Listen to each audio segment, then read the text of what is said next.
Hi, this is Tim with Bird Appliance. Today we're looking at a Kenmore side-by-side fridge with an LSU sticker on it. This one is having some trouble cooling. There's absolutely no cooling in it. First thing you want to do for this style or this problem is check to see if the fans are running. On most models, older models anyway, if you open the door, you should be able to feel back here and feel if there's a fan blowing. If that fan's not blowing, this is not going to solve your problem. Also, you may need to hit a switch, some door switch somewhere on here. In the case of this one, it's right here. Sometimes that'll turn the fan on. On this one, it doesn't matter. But anyway, we're looking for a fan. Back here in the back, it's going to be room temperature. It's not going to be cold at all. If you see that, then we need to go to the back of the fridge and take a look at what's going on with the compressor.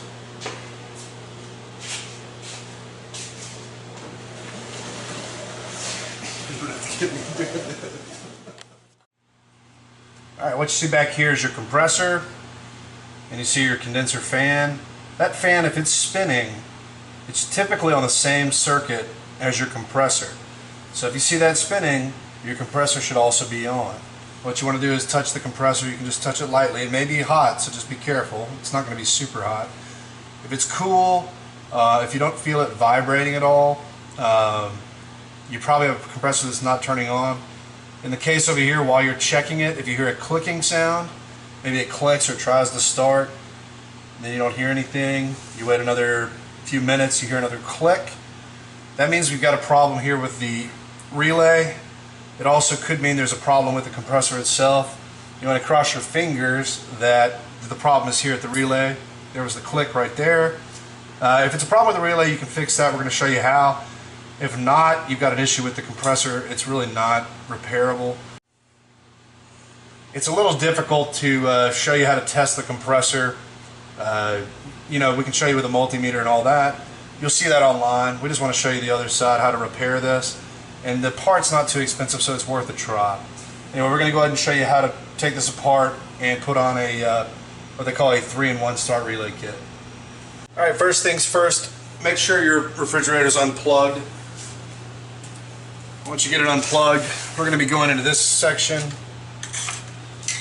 You got to get this cover off of the box. You just need to prime a little bit, figure out where the thing is held on. It should come off. Just got to kind of work on it a little bit. I usually have some snaps in the back. Here it goes. They're not always easy. Alright. Once you get the cover off, this is a combination of 3 things. Oh, just 2 on this one. So what you got is an overload protector and a start relay. We don't need those anymore. They're going to be included in this 3-in-1 kit. So we're going to go ahead and get those off. Again, you have the power off. You're going to have 3 prongs on here. You want to be gentle. It doesn't really matter if you break them, you're tossing them anyway, but let's be gentle with the prongs.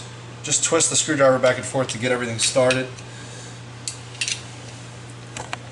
Just so you don't damage it. You just want to be gentle. They're probably going to crack and break. There you go. Alright, so what you're going to see is 3 prongs. These 3 prongs are a start winding, a common winding, and a run winding. Not really necessary to know that, but when you purchase a kit, a 3-in-1 kit, you're typically going to have a diagram of how to hook it up. Alright, you're looking at the 3 terminals on the compressor. You can see there's 2 on top and 1 on the bottom. That's all you really need to know to get this done. The one that's by itself is your common. It's going to be it's on the bottom in this one. It's going to be the black line that you have on your 3-in-1 start kit. When you look at your 3-in-1, it's right here. These 2 are for your power that are connected to these. And the black, white, and red that are on the opposite side are the ones that are going to be connected to your compressors. So again, the black is on the single point on the bottom, or in some cases this is flipped around and there's a single on the top. That would be the black. In our case, just to keep this simple, it's black here, and because we have the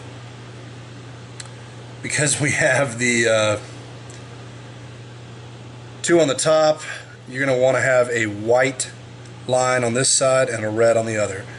And again, you can always refer back to your chart that should be in your installation instructions and should take care of it. So we're going to go ahead and get that on. Just be gentle, but make sure that none of these are touching each other, and also that they're on nice and tight. You might have to give them a pretty good push. Like that is one.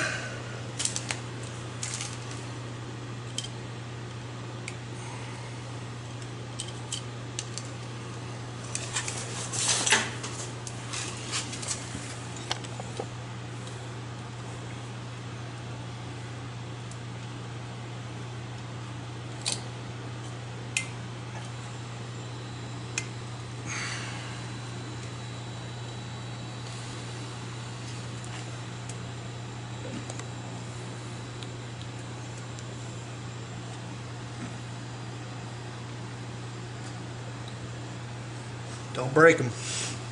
Push them straight. Alright, now you've got the other end.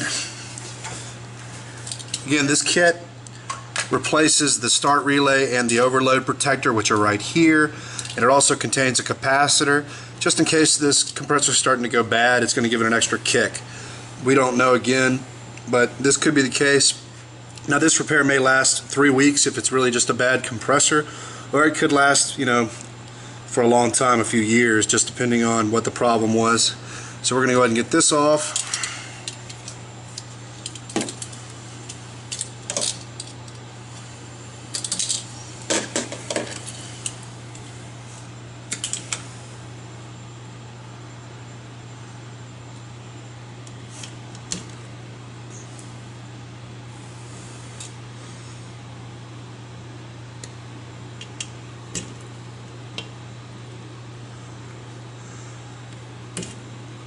Strip them back about a ½ inch or so. And you got these here. It's not, polarity doesn't matter on this, so you can use either black for the red and either black and the other black for the white. It's not important. Take your wire nuts. Go ahead and twist them just to make sure you have a nice connection.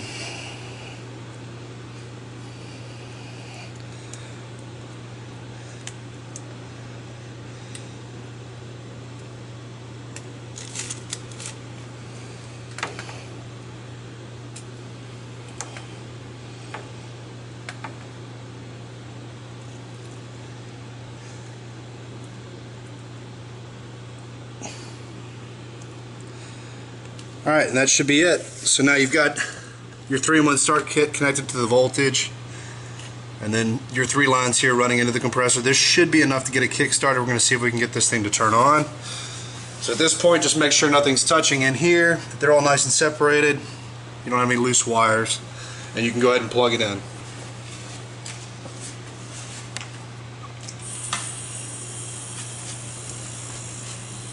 And it started right up. So in this case, again, hopefully this lasts a long time. Can't be positive how it's going to work, but we did find the solution, so this should be a working fridge. Thanks again. This is Tim with Bird Appliance.